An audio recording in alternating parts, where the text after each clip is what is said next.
All right. Welcome to the week 14 over under football spreads of the week, where we run you through every single NFL spread and give our takes on where the line is going to fall. Just a quick recap on last week. Mike picking 8 out of the 15 games at 53%, and I only got 6, sadly, at 40.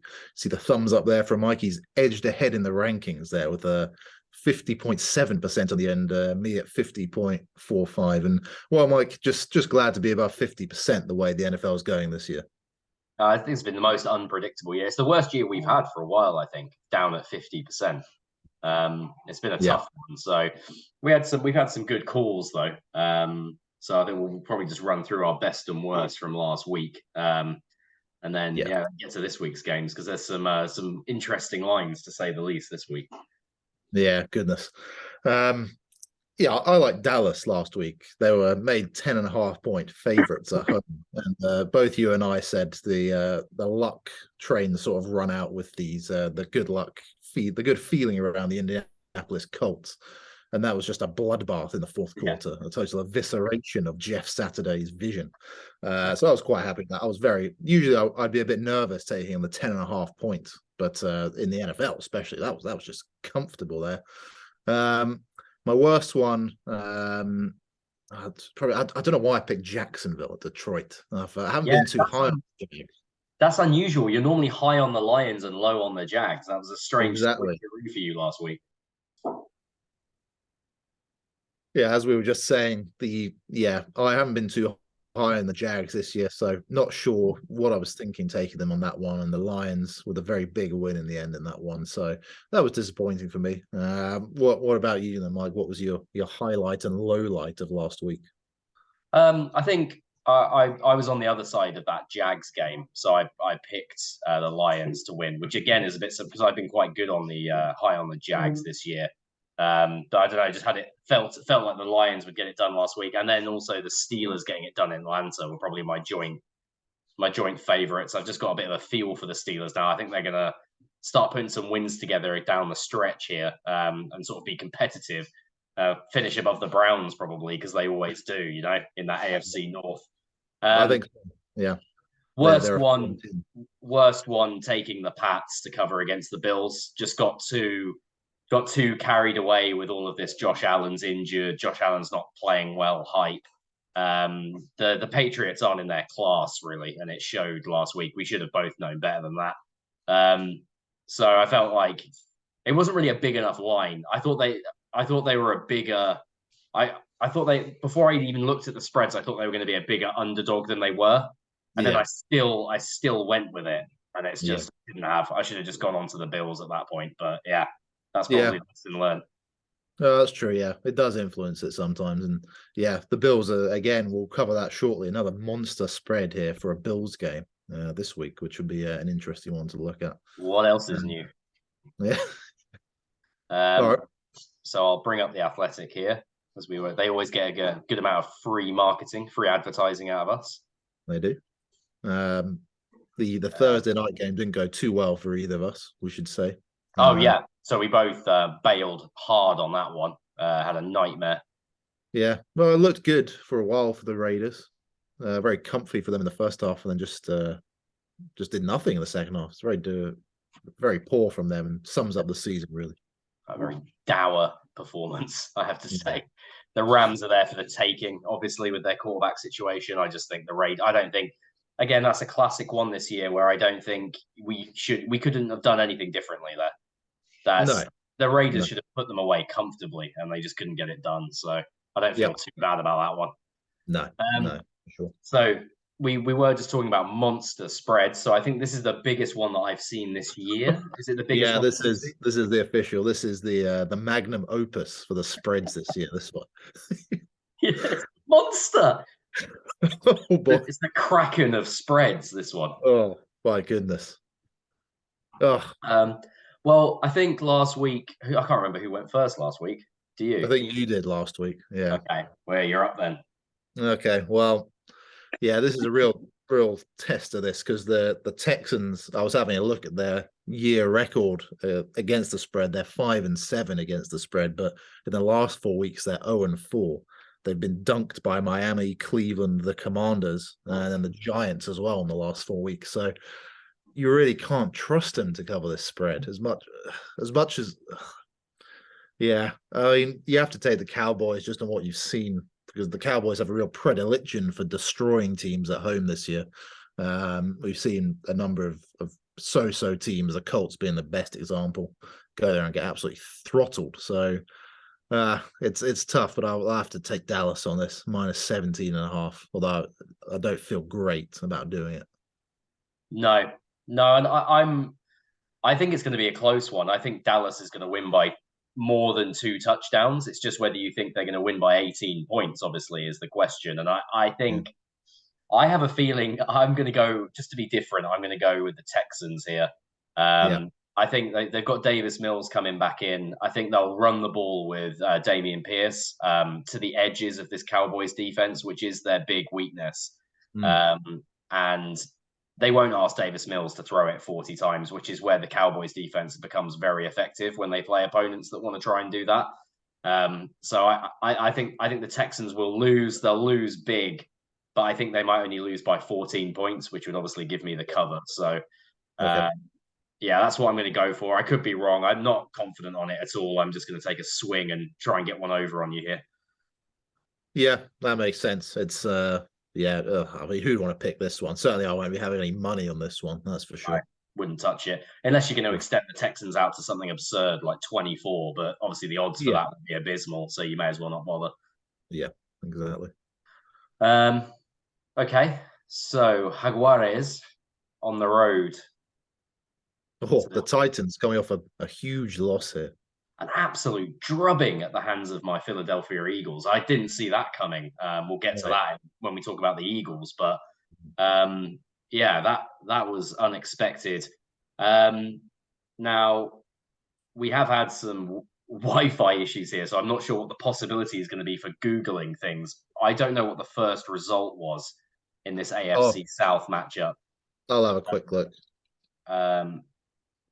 So I would be tempted just to go opposite world and just go for. It's the first game of the series. This one. First game of the series. Okay, in that case, then I'm going to go Tennessee Titans to cover. I think they might win by a touchdown. Just really hurting after last week. They're at home. Jags aren't a very good football team, really. They're young and talent deficient in a lot of spots, and I think Tennessee, after the bruising encounter in Philadelphia, will have a bit of a makeup game here and beat the Jags quite handily, I think. Yeah, I could see that. The Jags also coming off a big loss, and this is their second road game in a row here for the Jags after being drubbed by the Lions last week. However, it's the AFC South. If there's one thing I've learned, you always take the underdog in the AFC South. So go on. just purely, history's shown us. I wouldn't be surprised if the Jags win this game. I might take them as a super dog of the week. They do put together good starts and good spurts. The Jags, you want to see them put together a full 60 minutes, as you said. That inexperience does thwart them. But I just don't think the Titans are that good to take us 3.5 point. That's the key there. It's more than a field goal here. So I'll give the Jags this one here. Another split for us there, Mike. Yeah, fair enough. Wow, this week could be boom or bust as we get up to 2 disagreements in a row to start it here. The New York Jets on the road to the Buffalo Bills. Here we go. Monster 10 points.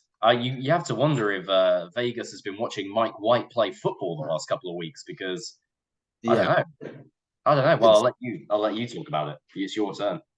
Well, yes, it is an odd one. You do get these when you have the math nuts putting together the spread sometimes and not really paying attention to what's going on in the field because this just doesn't make sense to me at all here.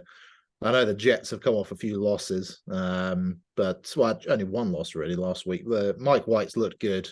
it's a divisional game. You really can't. If I took, I mean, I'm sure the Bills will win, but if I took them to cover 10, I'd be absolutely sweating here. So it has to be the Jets to keep this close with the defense. I feel like Sauce Gardner is going to lock Diggs down. That's a given from what we've seen. So I think this might be a touchdown game, but it's a Jets cover quite handily here. Yeah, as we say in the UK, you'd have an absolute bead on here if you were backing the Bills to do them by more than 10. I mean, I don't fancy that. I'm with you all the way here. I feel like this could come down right down to the end of the fourth quarter in a tight affair here, low scoring potentially as well. Yeah. The Jets drag you kicking and screaming into those kind of games every week. Although, to be fair, we said the same thing about the Patriots last week. The difference is this is 10 points, not 7.5 or whatever. And obviously, the Jets are a better football team than the Patriots as well, now with Mike White quarterback. So, yeah, give me the Jets too. I agree with that. Very odd one. Obviously, here we go. Very smug here as an Eagles fan after last week. Amusingly, I've got to mention it, the Titans firing their general manager after they had to go and watch AJ Brown absolutely dominate their team, making the decision to trade into the Eagles and then immediately firing his ass. So John Robinson is gone in Tennessee. The Eagles are almost over the line here in the NFC East. I mean, I thought it would come down to that Dallas game, but if the Eagles can beat the Giants here, they might be resting starters for the last couple of weeks of the season. So I think this is too much. However, for NFC East divisional rivalry, same reason that I gave last week as well, which is whenever I back the opposition to cover against the Eagles always absolutely blow them out. So I'd love to see us blow the Giants out. So yeah, I'm going to give me the Giants here to cover 7.5. Yeah, that's good, Mike. Hedging your bets there. You'll be satisfied either way. Love to see it. Yeah, it's just because it's a home game for the Giants. I have to take the Giants. It's too many points for the home team. If they were going to the Link, I'd say, yeah, go on, give me the Eagles to rout them. But the Giants, they will run the ball a lot with Barkley, keep things tight. They are a better team than the Giants we've seen the past few years. So, yeah, the Eagles record was obviously dictating this one. Those Giants games are always tight. That's the thing. Daniel Jones has kept them in those games against the Eagles the last couple of years, even though he doesn't actually play that badly against the Eagles. He quite likes us as an opponent historically. So, I mean, I think it might be quite low scoring and close. And I think the Eagles will just edge it with their running game is what I think will happen. Yeah. This is another game where we'll put the passing game away and just start running Hurts. Right. I think, for me, in the fourth quarter. So a bit like that Lions game earlier in the season on the road. I think it's going to end up like that, and we might just edge them. So, yeah, no, I agree with you on that. So then speaking of the Lions, we've got the Vikings going into their dome in Detroit. Tom, just off a Michigan trip yourself, actually, you should be fairly familiar with these surroundings. Yes, I am. The wonderful shores of Lake Michigan, doing me wonders last weekend. This is an odd one here. The Vikings are underdogs going to Detroit. The 11-2 Vikings. Are they really? I can't believe. No, they're 10-2. Sorry, that's my mistake. But no, sorry, no. I mean, I can't believe that. Is that spread really correct? Yeah, there's actually opened. I was looking earlier in the week at a 2-point spread. So the Vikings have actually gone out since then. With money coming in on Detroit. This is just madness. Now there's no they are missing starting offensive linemen here. Starting center and Darisaw might both be out by the looks of it. Although they're only questionable. Harrison Smith is questionable. What a loss that would be.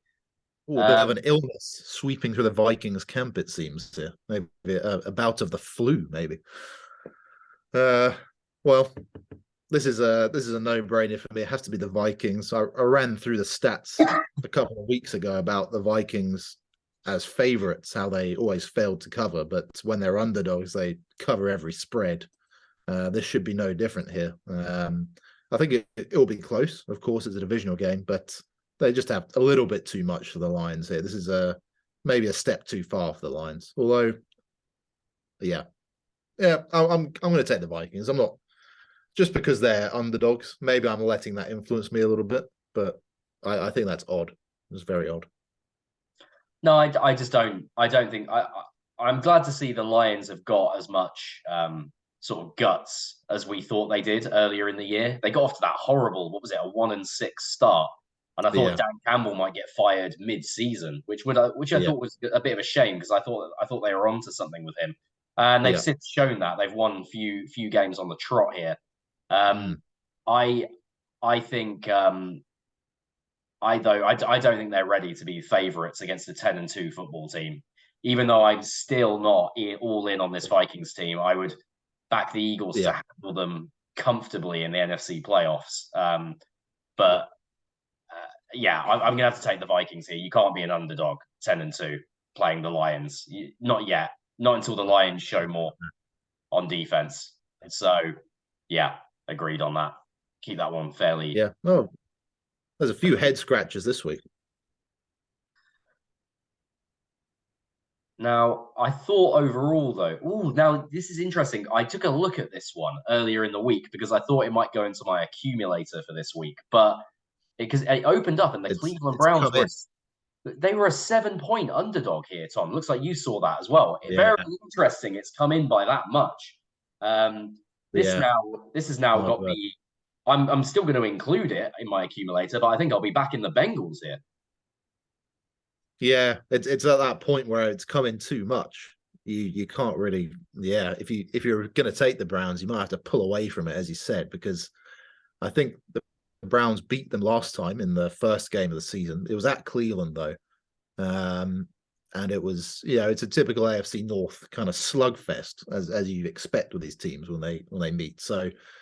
This might be hard to take the Browns twice in a row. I mean, you're picking first, aren't you? So how about it?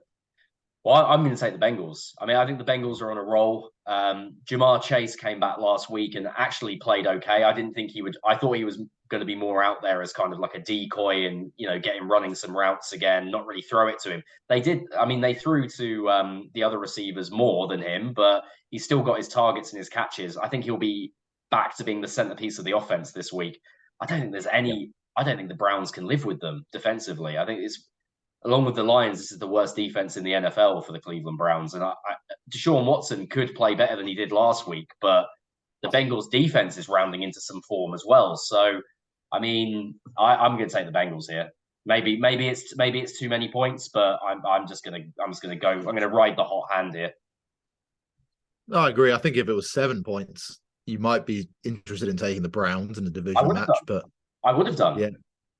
Clearly, Browns fans have piled in on this one. I don't know why, but yeah, it's true. I think just that earlier victory in the year might have had something to do with that. I don't know. It's an odd one. I'll take the Bengals as well. I'll side with you. It's less than a touchdown, so I'm happy with that. This could be a blowout, as you said, if the Browns defense, the secondary that we're used to there turns up. And it's a divisional game. Them splitting the series sounds like a fair analysis of what would happen with the Browns and Bengals. So I think I'll side with you on that. Bengals all round for us. Yeah, there's a lot of reasons I think to tick that Bengals box. So I think I'll be having a look at that one with my own hard-earned cash there. Why not? So, Baltimore at Pittsburgh. Oh. Now, Lamar Jackson's out. Lamar Jackson is out. Yeah, but that's a big overreaction for me. I mean, it's your go to go first, Tom, so I'll let you take it. But I'm not sure. I think I would have had the Ravens as a 1-point favorite still, even with the backup quarterback in. I don't know. What do you think? I had them at 1.5 when I looked earlier in the week. So they've gone out a bit to 2. So some money going in on the Steelers by the looks of things. I would side with the general public in that case, and I think the Steelers add another win to their little run they're going on here. It's about time that they got on a bit of a run. It's that time of the year where I think a well-coached team as they are can put together some wins. And I just don't really like what Baltimore can do with Tyler Huntley there at quarterback. I think they're very limited in terms of certainly the passing game. It'll allow the Steelers just key in on the run. It'll be a tight game. Sounds about right to me, a 1 or 2 point ball game. But I'll take the Steelers. Yeah, me too. I'll take the Steelers by a field goal. I've taken them the last 2 weeks, and it's paid off for me. So, yeah, I'll take them again. I think Pickett's finding a bit of something. And yeah, I mean, with the backup quarterback in, the Ravens aren't going to be. You wouldn't have thought they'll be very competitive against this Steelers defense and TJ Watt. So no. I think Steelers. Go on, give me the Steelers too. Yeah, this would be an old-fashioned Ravens Steelers game for sure. Yes. This will be one where it'll be low scoring. The point, the point total set at 36.5, and goodness, that is it. It's going to be that kind of game. It could be a bit of a fist fight. I'm actually quite looking forward to seeing it. I think it could get very chippy very early as well. This one, if we get a late hit on Pickett or something, I think it could all go off, which would be quite fun to see. Oh, you're gonna pick this one first. What have they done? 9.5. Ooh, I guess they're. I'd be interested to see where you fall on this one, because I've got an opinion on this, but I'll let you go. I'm assuming that they're saying that the Broncos defense is well enough equipped to keep the Chiefs in check here. Yeah. And I would say if you could play functional offensive football, that I would agree with you on that if you were going to tell me that about the Broncos defense. But there isn't anything an elite defense can do when the offense is just so anemic. They can't even get the ball consistently beyond the first down marker. Never mind put up the 20 plus you need to contend with the Chiefs. The Chiefs will put up 20 plus on this Broncos team, and the Broncos will put up what, 10? It's normally what they offer. 10 to 15 points. 13.8. There you go. They score the lowest amount of points in the league at 13.8 per game. Give me the Chiefs, Thomas. Okay, that's that's interesting. I thought you might do that, and I'm going to take the Broncos. All right, I'm going to take the Broncos. Not to differ on you, I've been looking at this one quite a lot this week. Actually started at 8.5. Money going on the Chiefs has brought it out now to 9.5. I think in Mile High, I wouldn't take the Chiefs to cover in an AFC West game. We do have a habit of winning a lot of these AFC West games, but they're often a touchdown game. So the fact it's over a touchdown is just from the historical results in these series has got me a bit concerned about that. And yeah, it's too many points for me. I think the defense will shut us down, and we'll have to settle for a few field goals here, and it could end up frustrating Mahomes a little bit. So yeah, I think I'd be quite happy taking the Broncos here, 9.5. As you said, it just depends what they can do on offense. Cortland Sutton, by the way, is out for this game. A blow to my fantasy team as well. You can see he's their leading receiver, unfortunately. So I don't see. I'm always wrong. Obviously, I'm wrong half the time, literally, as that's borne out by the statistics. So I have no way of knowing really. But I just would be so surprised if it's not a blowout. They are useless, the Broncos, this year. I hate watching them as well. It's so depressing. So it is. Yeah. You know what? I've talked myself out of it. Let's move on. I'm bored of them. Let's hope the Chiefs stuff them, eh? Well, I will be anyway. All right, much more interesting affair here with some serious NFC playoff implications. Yeah, this is nice. Oh, I'm surprised by this, I have to say. No, hang on. I didn't think the 49ers would be favored with Garoppolo out. Yeah, it's I guess everyone liked the look of Brock Purdy when he came in the other week. Well, he did the one thing that a lot of rookie quarterbacks don't do, and a lot of young quarterbacks don't do, which is he showed he can stand in there and throw under pressure, Yeah. which is the first big box ticked. But Yeah, I don't know. I don't know that. I don't know that the Buccaneers have to blitz as much as Miami do to get pressure.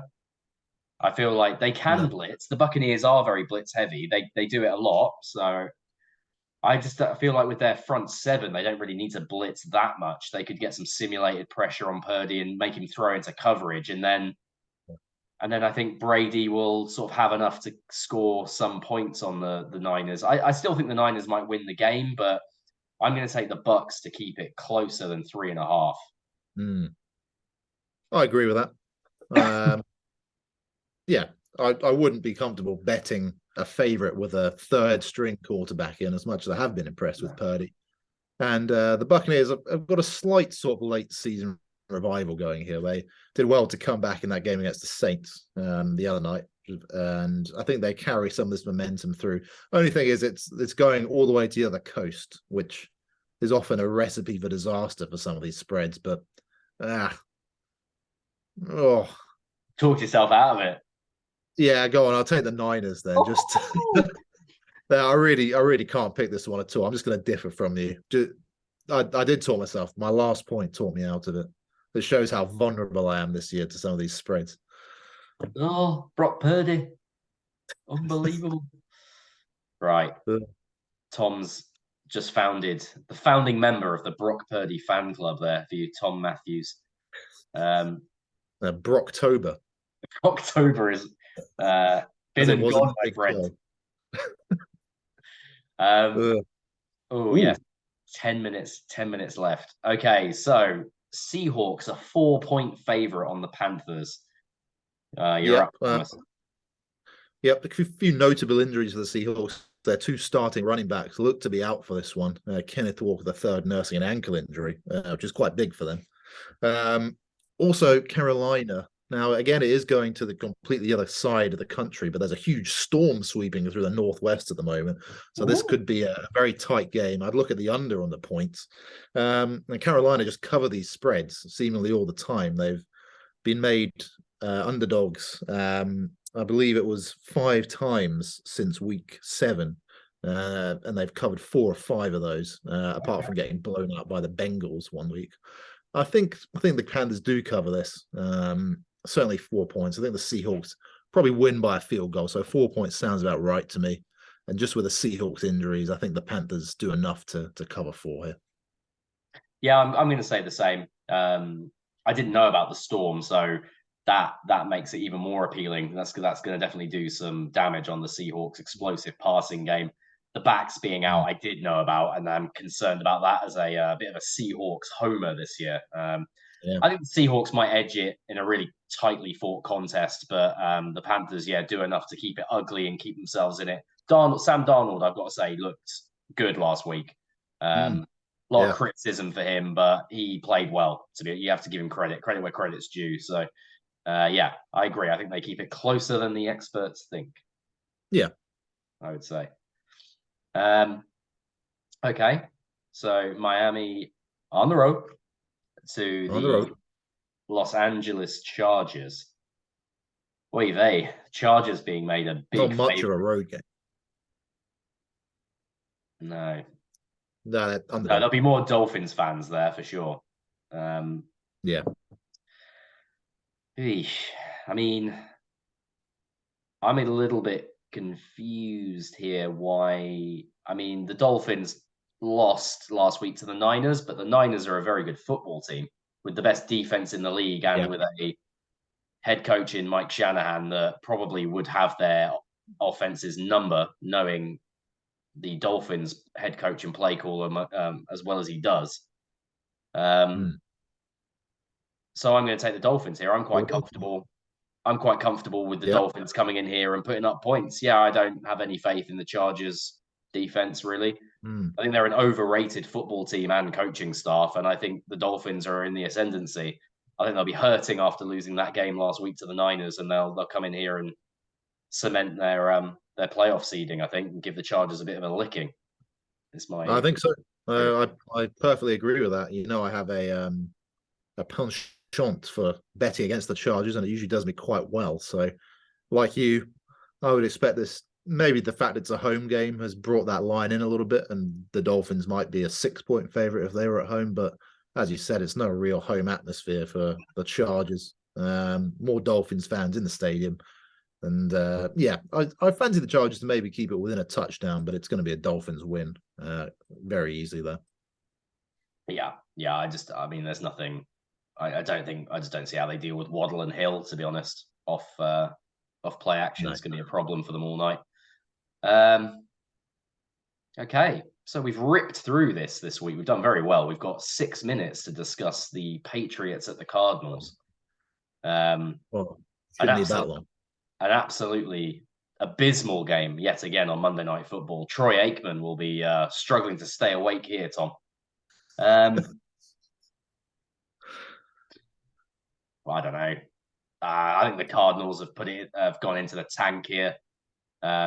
Scrambling quarterbacks always do well against a Belichick defense. So Murray might put him in some put Bill in some difficult situations defensively, but I think they have enough done. They're the better coached football team, the Patriots. I'm not sure I'm not sure the personnel are that far apart between the two sides, but I think you have to go with the coaching staff and give it to Belichick here to win by a field goal.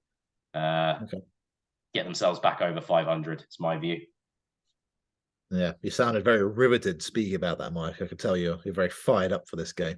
Yeah, this is one where, especially at this point of the season, as we get closer towards the end of the regular season, I will not even watch the highlights of this one.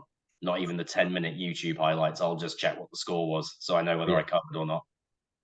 Yeah, that sounds fair to me. I don't know. The Patriots just look bad last week. They look bad on special teams as well in that game against the Bills. And I suppose it is the Bills, but I don't know.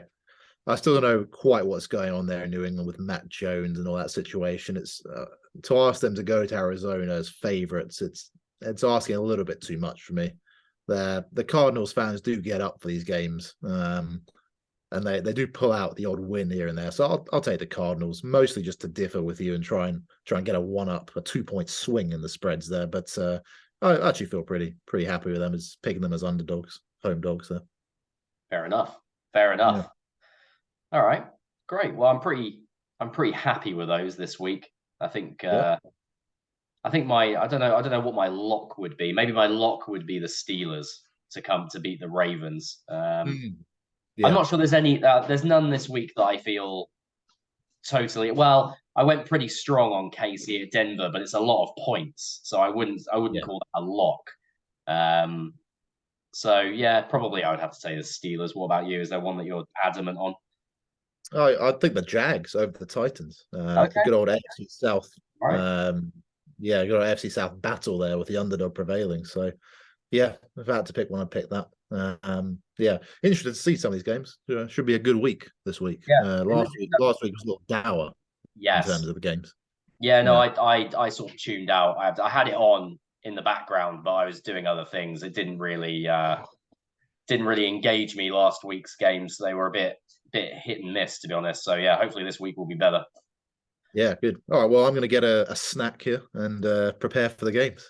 All right, Brian, enjoy your snack, and we'll catch up next week. All right, go well. Go well. Oh, very nice. Got 3 minutes left on the clock here. Oh, smooth, super smooth. Nice one. Is Megan back yet, or is she back later today? She should be back in about 20 minutes. She was on the road. Okay. All her college friends rented out a trolley in Columbus, and they were going on a bar crawl. Oh, okay. That sounds fun. Yeah, it did sound fun. Just with my head cold, I was not going to attend. And she only got back to her mates midnight last night, so it would have been too much. Yeah, she hang in today. Yeah. I'm sure she will. We'll just bed in here and watch the Browns game. Nice, nice. Well, you enjoy that. I'll have Red Zone on, so I can see more than just the Browns. I might need to look for a stream this week. I might try and fire one up on here. I did find one last year, First Race Sports or something like that. It's tough. Yeah, it's tough. I know I can sympathise. It's tough to sit and watch a whole Browns game. Yeah, but Like, the especially commercials really do you as well here. Yeah. Like it's not as bad on the Sky coverage because they switch to Neil all the time. Yeah. And it's just the commercials just kill you. Honestly, you have to watch it for 4 hours. Yeah. No, if I'm going to watch one of those primetime games with Sam's parents, I always have some like articles teed up on my phone to watch during the adverts, because it's just an absolute nightmare trying to sit through bloody all kinds medical commercials and stuff like insurance. God, brutal. Talk to your doctor about what Viagra can do for you, Tom. All right, nice one. All right, mate, take it easy. Have a good evening, and we'll be in touch, I'm sure. All right, you gonna put the video up now and just let me know. Oh yeah, no, I'll do all that as soon as I've hung up. I'll let you know once it's uploaded. All right, swell, good stuff. Nice one. Cheers, fella. Right, catch you in a bit. Bye. Bye.